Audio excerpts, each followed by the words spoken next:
Assalamualaikum warahmatullahi wabarakatuh. Halo Nahibah, jumpa lagi dalam kelas bahasa. Yuk kita belajar bahasa Indonesia. Masih di bab ketiga teks prosedur. Minggu lalu kalian telah belajar tentang mengidentifikasi teks prosedur. Pada bagian ini kalian telah mengenal pengertian teks prosedur, tujuan teks prosedur, dan jenis teks prosedur. Nah, pada kali ini kita akan belajar tentang struktur teks prosedur. Seperti halnya di teks-teks sebelumnya yang sudah kita pelajari pasti memiliki struktur kan? Begitu juga dengan teks prosedur. Nah, secara umum struktur teks prosedur terdiri atas tujuan, alat dan bahan, langkah-langkah, dan penutup. Yuk kita bahas satu persatu. Struktur yang pertama adalah tujuan. Tentu dari namanya saja kita sudah tahu bahwa tujuan isinya berupa hal yang ingin dilakukan. Pada bagian ini, tujuan yang dimaksud disesuaikan dengan jenis teks. Dapat berisi motivasi. Jadi penulis mencoba menangkap minat pembaca pada produk atau kegiatan yang akan dibuat panduannya. Apakah itu untuk menggunakan sesuatu, mengoperasikan sesuatu, membuat sesuatu, ataupun melakukan sesuatu. Perlu diingat, biasanya di dalam struktur tujuan menggunakan pilihan kata yang mampu menarik perhatian, seperti mudah dibuat, cepat, murah, dan lain-lain. Struktur yang kedua yaitu alat dan bahan. Isinya tentu saja memuat tentang alat-alat dan bahan-bahan dengan ukuran yang akurat untuk membuat sesuatu. Akan tetapi struktur ini hanya terdapat dalam teks prosedur tentang cara membuat sesuatu, sedangkan dalam jenis teks prosedur lainnya tidak ada.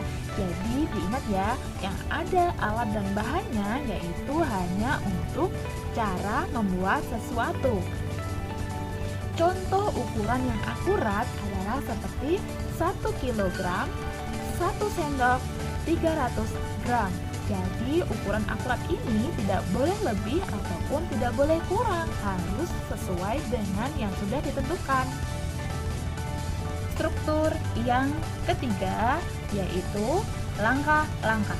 Ini merupakan inti dari tujuan teks prosedur, yaitu memandu. Dalam struktur ini berisi urutan langkah secara rinci dan tahapannya.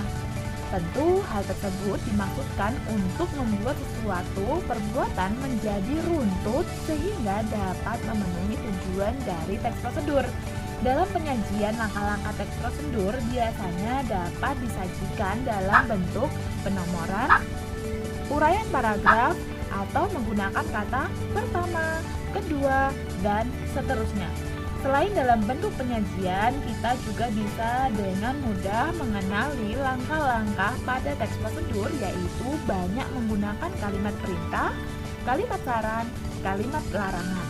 Contohnya adalah pertama, singkong terlebih dahulu dibersihkan dari kulitnya dengan metode dikupas menggunakan pisau. Setelah itu dibersihkan dengan air. Nah, kalimat ini menggunakan kata pertama atau menggunakan kalimat saran dan kalimat perintah seperti bersihkan. Oke? Struktur yang terakhir yaitu penutup. Pada bagian ini berisi simpulan dari suatu prosedur yang telah dilakukan. Bagian ini juga berisi tentang harapan, ucapan selamat, ataupun manfaat yang didapat jika langkah-langkah pada teks prosedur dilaksanakan dengan baik. Namun anak-anak harus tahu ya bahwa bagian penutup bersifat opsional. Artinya boleh ada ataupun boleh tidak di dalam teks prosedur. Nah, anak-anak, di sini ada dua contoh perbedaan teks prosedur yang isinya membuat sesuatu dengan teks prosedur yang isinya melakukan sesuatu. Yuk, kalian cermati. Yang pertama adalah teks prosedur cara membuat sesuatu. Di sini ada judul cara membuat bubur Manado. Yang pertama adalah tujuan. Jadi isi dari tujuan ini adalah menu sarapan super sehat dan kaya serat, penambahan singkong dan ubi ungu.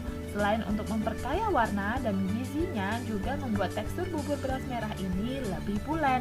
Penulis mencoba menangkap minat pembaca terhadap bubur Manado yang akan dibuat panduannya, yaitu dengan menggunakan panduan kata menu sarapan sehat dan super serat. Disinilah tujuan dari cara membuat bubur Manado.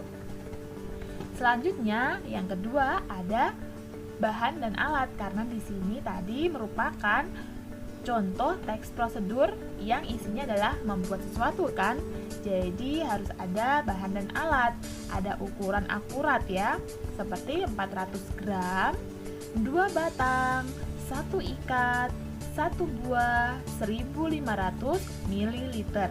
Disinilah merupakan bahan dan alat ditulis dengan ukuran yang akurat. Nah, yang intinya adalah langkah-langkah. Langkah-langkah ditulis dengan rincian ya, seperti menggunakan tadi penomoran 1, 2, 3. Nah, juga di dalam langkah-langkah terdapat kalimat saran, kalimat perintah maupun kalimat larangan. Di sini ada kata didihkan, tambahkan, angkat, dan hidangkan. Nah, di sini didihkan merupakan kalimat perintah, tambahkan, angkat pun juga sama merupakan kalimat perintah. Nah, hidangkan panas. Jadi hidangkan panas di sini merupakan sarannya ya. Nah, terakhir, pilihan opsional yang boleh ada dan boleh tidak adalah penutup. Bagian ini merupakan bagian yang menandakan keuntungan atau ucapan selamat. Di sini ada kata murah, mudah, dan sekaligus sehat. Sarapan sehat dengan menu makanan tradisional yang telah dikreasikan. Selamat mencoba. Seperti itu ya contohnya. Nah, sekarang contoh yang kedua, yaitu teks prosedur dengan isinya adalah cara melakukan pekerjaan. Jadi otomatis nanti tidak ada apa? Tidak ada alat dan bahan. Betul sekali. Di sini ada judul cara mencuci tangan dengan baik dan benar. Nah, yang kemarin kalian ada membuat video tentang mencuci tangan seperti ini ya, ada langkah-langkahnya, ada kata-katanya, ada urutan-urutannya, bukan hanya sekedar video tentang mencuci tangan. Oke, lanjut. Kalau melakukan pekerjaan di sini ada tujuannya, yaitu setiap orang harus memperhatikan dan menjaga kebersihan, baik kebersihan lingkungan maupun kebersihan diri sendiri. Menjaga kebersihan diri tidaklah sulit.